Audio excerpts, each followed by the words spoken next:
Hi friends, welcome to our channel all time real fact న్యూస్కి స్వాగతం. మన ఛానల్ని ఎవరైతే ఫస్ట్ టైం చూస్తున్నారో ప్రతి ఒక్కరు కూడా మన ఛానల్ని సబ్స్క్రైబ్ చేసుకోండి. సబ్స్క్రైబ్ చేసుకున్న వెంటనే బెల్ అనే గంటను ఆన్లో పెట్టుకోండి. వీడియో నచ్చినట్లయితే లైక్ చేయండి. వీలైన త్వరగా వీడియోను అందరూ కూడా షేర్ చేయడానికి ప్రయత్నించండి. Daily latest update, latest news అనేది మీకు ఎప్పటికప్పుడు అందించబడుతుంది. అటువంటి సమాచారం కోసం మీరు ఎప్పటికప్పుడు మీకు అందించాలంటే ప్రతి ఒక్కరు కూడా బెల్ అనే గంటను ఆన్లో పెట్టుకోవడం వలన మీకు నోటిఫికేషన్ రూపంలోనే వీడియోస్ అనేది రావడం జరుగుతుంది.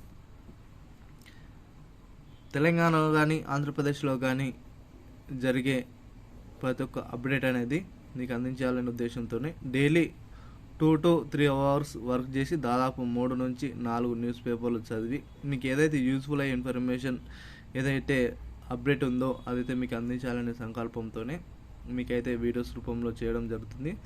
అదేవిధంగా వీడియోని ఎక్కడ స్కిప్ చేయకుండా చివరి వరకు చూడండి. ఇక వివరాలను ఒకసారి పరిశీలించినట్లయితే మే నెల జీతాలు, పెన్షన్లపై కొత్త ఉత్తర్వులు జారీ. ప్రభుత్వ ఉద్యోగులకు సంబంధించి అదేవిధంగా పెన్షనర్లకు సంబంధించి ఆంధ్రప్రదేశ్ ప్రభుత్వం ఒక కీలక అప్డేట్ అనేది తీసుకురావడం జరిగింది. ఈ మే నెలకు సంబంధించిన చాలా వరకు అయితే పెన్షన్ అనేది పడలేదని చాలామంది ఉద్యోగ సంఘాల నుంచి అదేవిధంగా పెన్షనర్ల నుంచి చాలా అయితే వినతి పత్రాలు అదేవిధంగా ధర్నాలు అయితే చేయడం నేపథ్యంలో సీఎం చంద్రబాబు నాయుడు గారు వీటిపై ఒక తాజాగా ఉత్తర్వులు అయితే జారీ చేయడం జరిగింది.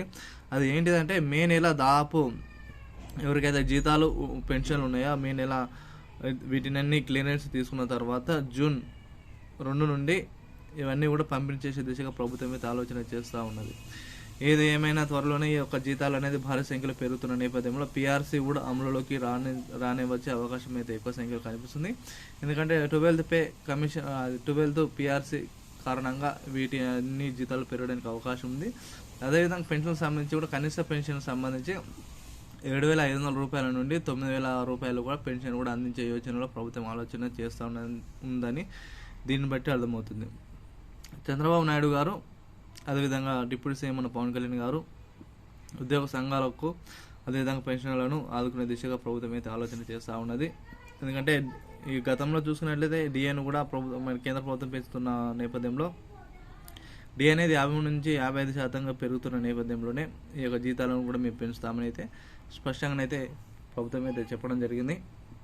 దీనికి సంబంధించి కూడా మరి ఎంత బడ్జెట్ అనేది వస్తుందో ఇవన్నీ కూడా లెక్కలోకి తీసుకొని ఈ మంత్ ఈ 4 to 5 డేస్లో ఇవన్నీ క్లియరెన్స్ ఇచ్చిన తర్వాత జూన్లోనే వీటిపై తుది ఉత్తర్వులు అయితే కొత్త ఉత్తర్వులు అయితే జారీ చేసే అవకాశం ఉందని మనకైతే చంద్రబాబు నాయుడు గారు అయితే ఈరోజు అయితే చెప్పడం జరిగింది.